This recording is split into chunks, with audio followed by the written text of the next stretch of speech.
I'm a little late to Nicolas Cage month. What? Yeah. I watched The Frozen Ground. It was like a straight to like VOD film. And why I gotta watch this is because my wife, who is not a big fan of Nicolas Cage, but she is a really big fan of murder, she's like, you better watch out. I've seen Wives with Knives. We do joke about that. I was like, you know how to like kill me off because like you see what all these people do wrong, like on Dateline and all these documentaries, and she, like some things she tells me like, never take your phone with you if because they track that shit. So I was like, okay, thanks, babe. I don't think I'm gonna go kill anyone, but thank you for telling me. But anywho, this is The Frozen Ground, and she heard about this from one of her murder podcasts that she likes to listen to so much. And they did a story on this guy, Robert Hansen. He's a serial killer, and out in Alaska, and this is based on actual events. And John Cusack plays Robert Hansen. And this is actually a pretty good cast. Nicolas Cage, he's the sergeant. He's the one trying to track down John. You got Vanessa Hudgens. She plays like this prostitute stripper in it, which she did a really good job. Kind of a drug addict. And then you got John Cusack to play the serial killer, which I had to say I wanted more to him. Like I wanted to see more. Like there's like. This is really kind of like a movie. I mean, it's again, it's based off some true stuff, but not fully. Mostly the murders are based on that and kind of like what he did.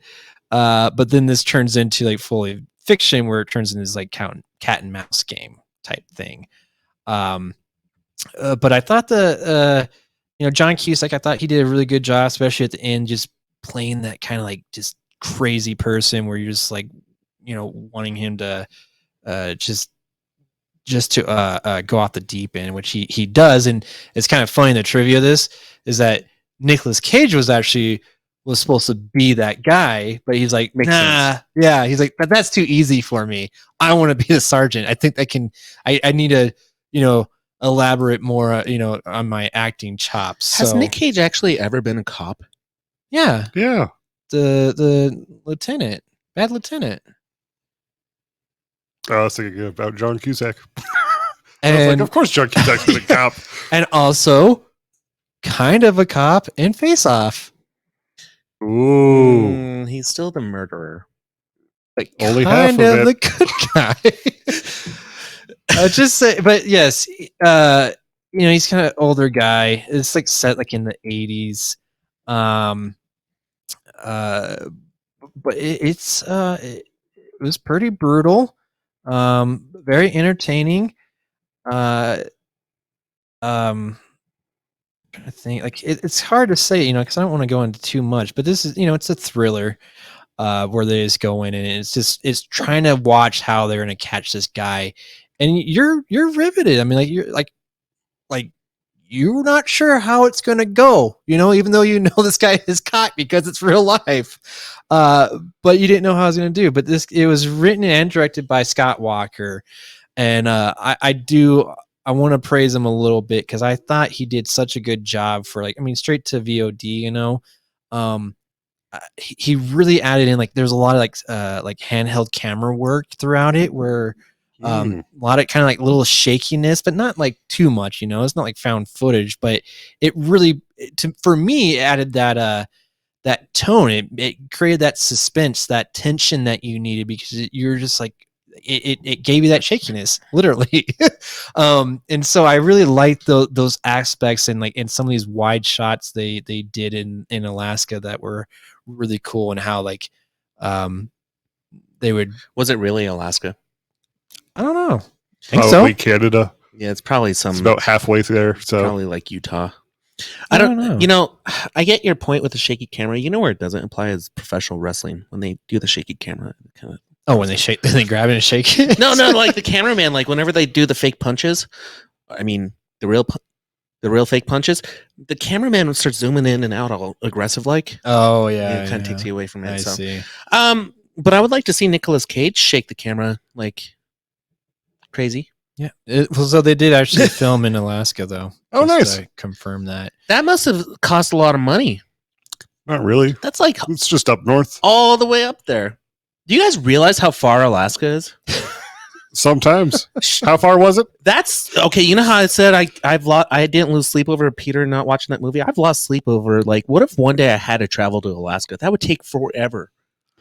What? Like if I had to drive to Alaska.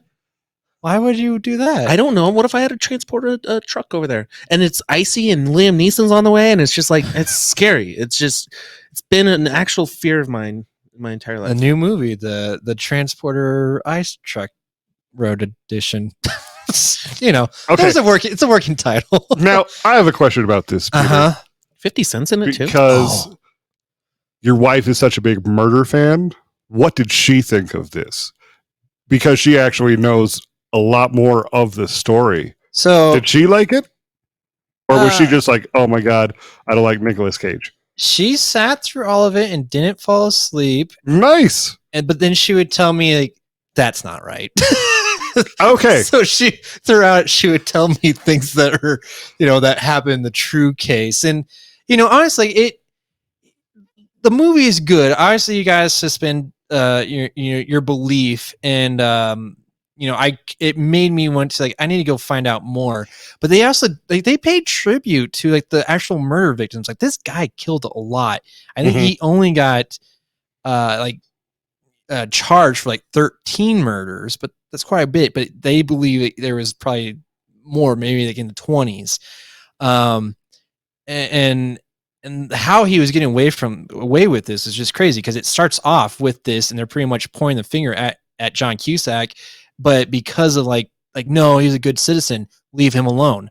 And just dick cops not doing their jobs, not following through. And that's when you get good old Nicolas Cage, nah, I'm going to track this guy, fuck everyone else. No one wants to prosecute this guy. And so you have also the aspect of just the inner workings of how the justice system works, which it doesn't.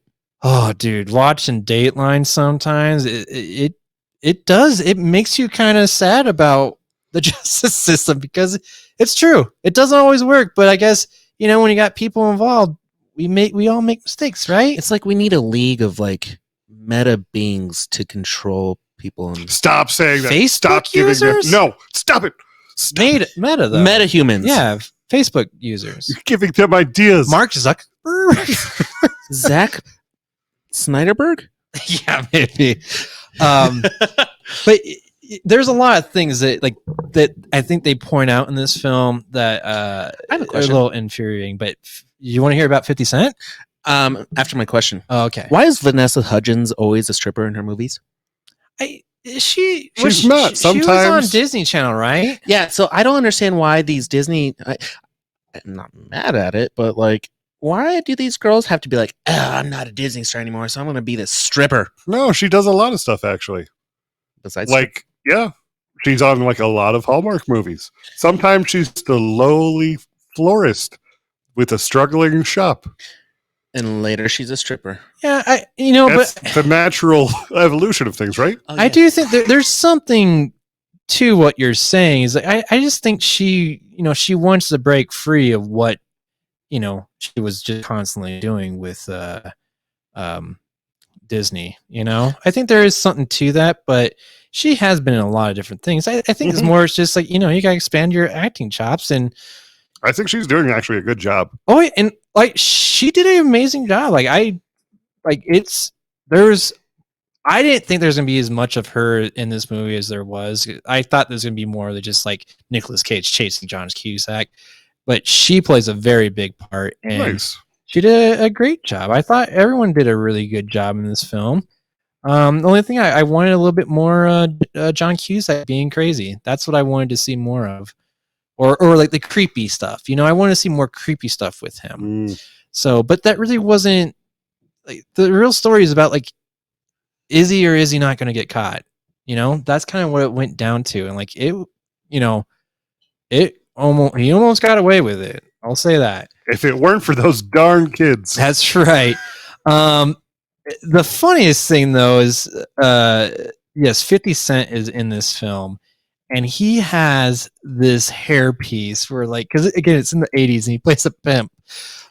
He's like Vanessa's pimp, and it's just straight, just straight going down to like around like his shoulders. It just cracks me up every single time. And I think he actually helped produce this film too. Like, I saw Curtis Jackson as a producer, which that's his name, right? Yes. Yeah. Okay. But come on, you would do that.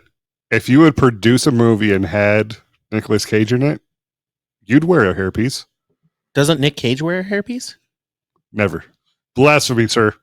Yeah. No, he's like, either like, you want me to grow it out or do you not want me to grow it out? And sometimes I think those directors like, oh yeah, I think growing out would be great. Oh, I was wrong. But yeah, I thought it was good, so I say check it out. It's on Netflix currently, so there you go. Does Nicolas Cage have a forearm tattoo?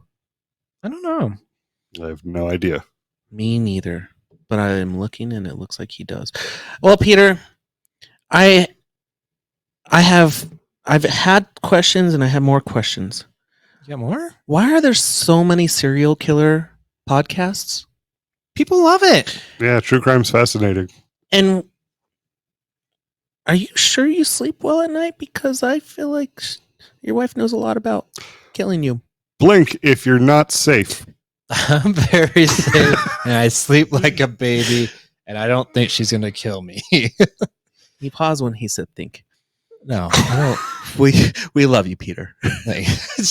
We love you too, fine, Peter's wife. Guys. I am fine. She loves me. Actually, in fact, today is actually our I guess like our third year of actually being together.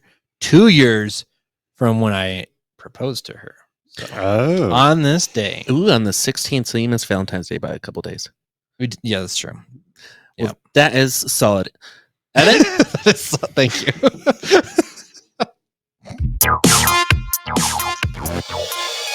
Okay, I'm going to go through this really quick. Support the show, subscribe, rate, review, tell your friends. Website, bmoviesbeyond.com. Go to YouTube for the latest reviews, trailers, and news. Subscribe and click the bell. Subscribe. When you're subscribing, try to subscribe as well. It's a little bit different. I thought it was like cry. I was like, what are you crying about? I'm sad they're not clicking that bell. Me too, buddy. Me too. But follow us on the socials. Insta at bmoviesbeyond. We got the Twitters and the Facebooks. So check us out. And buy our merch. Oh, yeah, buy lots of merch from us. Yeah. Support us. Like a bra.